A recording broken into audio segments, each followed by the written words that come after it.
So after I hooked my battery back up, this last time when I was installing my electric switch for my windshield washer fluid pump, usually whenever I do that, my radio won't work. I have to basically go behind here, pull out this little fuse, push it back in, and then it kind of resets it and it's fine.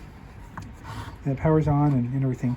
Well, this time it powered back on and everything was fine, but no sound was coming out. I could turn the volume up all I wanted to, nothing. So I thought, oh, maybe this time around something got fried in here. And so I thought, well, this only cost me $10 on Amazon 5 years ago, and it served me well. It's been a nice little unit to have. So I got a replacement one, which is essentially the same exact thing, except for it's got a little bit of upgrades. The other thing I noticed, though, is that it is narrower. It's not so deep. It's got a better reading display. It's got a charging port instead of not having a charging port. And it came with a steering wheel remote and that kind of stuff. It just seemed like it's a little bit more of an upgrade. And it was $7 more, so it was $17 on Amazon. I don't want to get a really high quality car stereo system in my convertible, because I don't want it to be a factor of attraction. So for thieves and people who want to break in the car and just to steal the stereo, when they see that this is actually, it's in my glove box too. So I have a dummy stereo in where it normally goes, and it's an 8-track. So anyway, but I hooked this back up. Oh, by the way, they have the same configuration for the pins in the back. They use the same adapters and everything, same power consumption. My issue is this: when I hooked this one up, it still didn't have any sound. So I'm like, oh, okay, this is weird. So I thought maybe it might have something to do with this, which is the little harness for the audio, which I can't see how this would be the problem, because even if one or two of these went bad, it wouldn't affect all of my speakers, right? So I basically took the one that it came with, and I put the speaker connections on there, and I'll hook that up and see if that works. Here's the power one.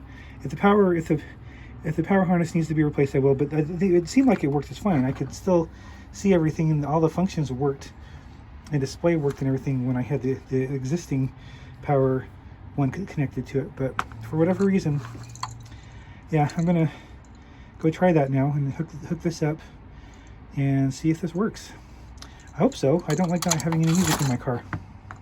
So here is the new speaker harness. I got all the way back there, got all 8 of them hooked up. There's my power harness. There's my antenna, and then I have a charging one here that I hooked up separately. I didn't realize they didn't have a charging port that worked. You see, I got these Velcro strips. They correspond with these Velcro strips to keep it in place. So I'm gonna hook it up now and see if this works. Oh gosh, I hope it does. Okay, still no sound. I have it on a radio station. I know it plays a classical station, but nothing's happening.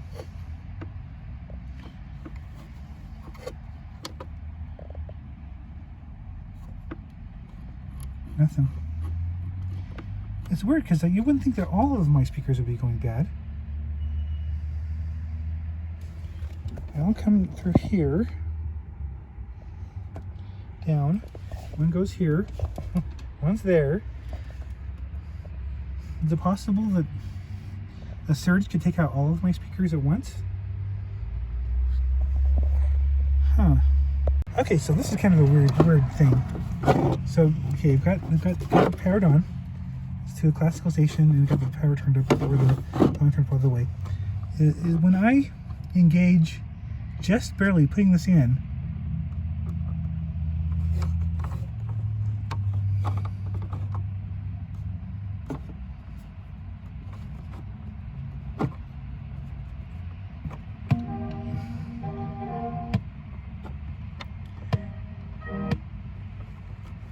See how it's doing some of that? It's like it'll bring in the music a little bit.